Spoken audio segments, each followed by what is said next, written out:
Dobré est avec nous en duplex d'ailleurs pour parler de ce marché, des éléments techniques également qui animent ce marché. Romain, vous êtes membre de la cellule Info d'Experts de Bourse Direct.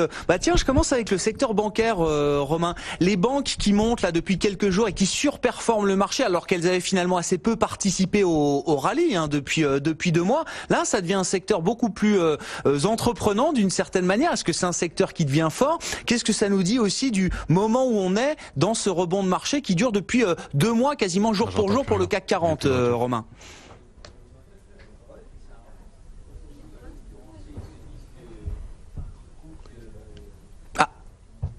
Bonjour Grégoire, bonjour à tous. Je ne sais pas si vous m'entendez. Si, il n'y a plus de retour. On vous entend, Romain. Oui. On vous entend, Romain. Oui, on vous entend. Ça y est, j'ai un retour à nouveau. Bonjour, pardon. Ok. Merci. J'ai pas entendu Alors, je disais, Romain. Alors, je reprends depuis le début, Romain. Je reprends depuis le début, Romain.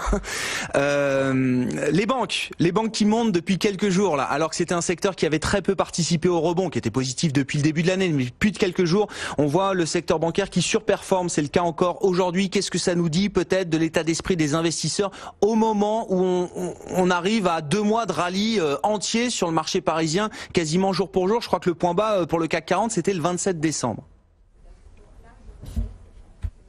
27 décembre, oui, tout à fait. Bonjour, pardon pour la coupure. Oui, alors les banques, je vais y revenir, mais c'est effectivement un peu le seul secteur qui donne des signaux de hausse pour l'instant. Il a donné un signal il y a 3 ou 4 jours de façon globale sous forme de tracker, donc de panier de valeurs bancaires. Individuellement, elles sont plutôt bien orientées. Elles donnent toutes des signaux, les majeurs de l'indice parisien. La BNP en tête, Crédit Agricole derrière, et puis la Société Générale ensuite en termes de potentiel et d'intérêt pour les signaux sur les bancaires. Et il y a l'ordre de 10 à 11% d'accélération possible encore dessus. Maintenant, de façon globale et à Paris, ce qu'on constate, c'est qu'on vient d'arriver sur des niveaux majeurs, le fameux 5240, qui était hyper consensuel, mais qu'on a bien atteint. On a buté à 5246, c'est la résistance intermédiaire. C'est pas une résistance majeure, pourtant, à mon sens, c'est plutôt une résistance intermédiaire, mais elle a suffi à bloquer le marché. Et là, on est plutôt coincé dans un trading range, 5200, 5246 sur le futur CAC 40. Ce qui se passe, c'est que le marché est assez lent pour l'instant. On a atteint des niveaux, ils sont consensuels, tout le monde les a bien identifiés. Voilà, donc le scénario, c'est difficile de dire de quel côté on va sortir de cette zone-là. Oui, graphiquement, on a atteint des cibles. Théoriquement, et le scénario idéal serait un retracement en 3 vagues, avec un petit retour vers 5170, un petit rebond ensuite, et puis un retour vers 5080 dans un premier temps, et pourquoi pas 4940. Ça, c'est le scénario de retracement idéal graphique. Malheureusement, il est un peu identifié par tout le monde, il est un peu consensuel, et c'est peut-être ce qui fait que ça va bloquer. Alors, ce qui laisse à penser qu'on peut franchir ces niveaux majeurs 5240. On aurait dans ce cas-là un potentiel d'appréciation d'une centaine de points environ, d'aller chercher 5300 points, voire 5339 sur le futur CAC 40. Ça, c'est la résistance majeure. Il y a des points intermédiaires, 5278, mais c'est surtout cette zone-là, 5300, 339, qui nous intéresserait. On peut aller la chercher si il y a un excès, s'il y a une nouvelle, s'il y a une annonce, et s'il y a un contre-pied réel en fait sur le scénario idéal graphique. Pourquoi on pourrait? Parce que comme vous l'avez rappelé il y a quelques secondes, toutes les sources la très très bonne résistance à toutes les sources de stress, de tension, de doute, de déception. Le marché y résiste extrêmement bien. On dit que le marché n'aime pas le doute. Il n'y a pas plus de douteux que la situation actuelle. Le stress, vous l'avez rappelé. L'Inde et le Pakistan, c'était quand même pas terrible. Les déceptions cette nuit encore entre la Corée du Nord et les États-Unis. Donc voilà, le marché a l'air de pas vouloir baisser. Donc c'est ça qui fait penser qu'on pourrait continuer à tenir dans un certain temps. Le fait qu'on soit dans un consensus, qu'il y a encore pas mal de retardataires dans le marché, qu'il y a du cash, voilà, et puis qu'il y a un niveau qui est très bien identifié, donc au-dessus duquel on pourrait accélérer sous forme de stop. Ce qui fait penser à l'inverse qu'on pourrait corriger, et donc ça serait sous 5190, 5200, et aller chercher un peu plus bas. C'est que on a un consensus, on a un niveau de couverture dans les portefeuilles qui est au plus bas depuis le 16 août dernier. Alors il s'est un tout petit peu rééquilibré, mais il est quand même beaucoup plus bas qu'il l'était dans les semaines précédentes et depuis maintenant 4 ou 5 mois. Et c'est assez étonnant alors qu'on est en haut de marché. Donc la couverture, ça coûte un peu cher et peut-être qu'on commence à avoir un état d'esprit qui change un peu. Je crois qu'on peut voir ça aussi comme élément qui est un peu dangereux dans les jours à venir, c'est que le consensus qui était quand même très pessimiste en début d'année, puis dans le doute mais puis dans l'interrogatif, on peut dire depuis quelques jours, est maintenant passé un peu optimiste. Mais moi je le dis très euphorique, clairement, Romain, c'est-à-dire depuis quelques jours, on me parle des 3000 points sur le S&P 500, de revenir à 5004 directement sur le CAC.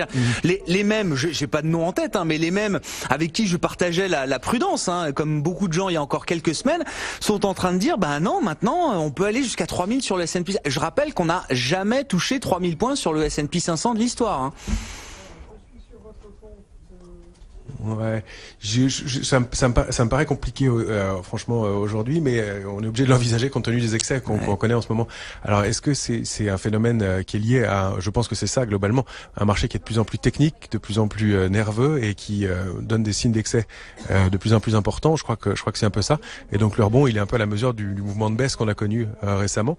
Je suis pas certain qu'on puisse encore aller accrocher des niveaux très hauts. Donc on est obligé d'envisager des scénarios haussiers, de pas enfermer. Maintenant, voilà, une petite accélération complémentaire, les 3000 points sur le S&P, je suis pas sûr. D'autant plus qu'on a un problème sur le S&P particulièrement, c'est que la position ouverte, vous savez qu'elle est déclarée toutes les semaines. La position ouverte sur le S&P, elle ne fait que baisser depuis 4 semaines. Ça veut dire que l'indice S&P monte alors qu'il y a de moins en moins de contrats ouverts. Donc ça, c'est une divergence flagrante. Les volumes, c'est la même chose. Ils baissent alors que le marché monte. Ça veut dire qu'il n'y a pas de pression baissière. Donc le marché arrive à continuer à progresser alors qu'il n'y a pas de nouveaux entrants, il n'y a pas d'intérêt. Et ça, c'est quand même un signe. Donc ça peut durer quelques jours, quelques semaines comme c'est le cas là. Ça dure pas des mois en général.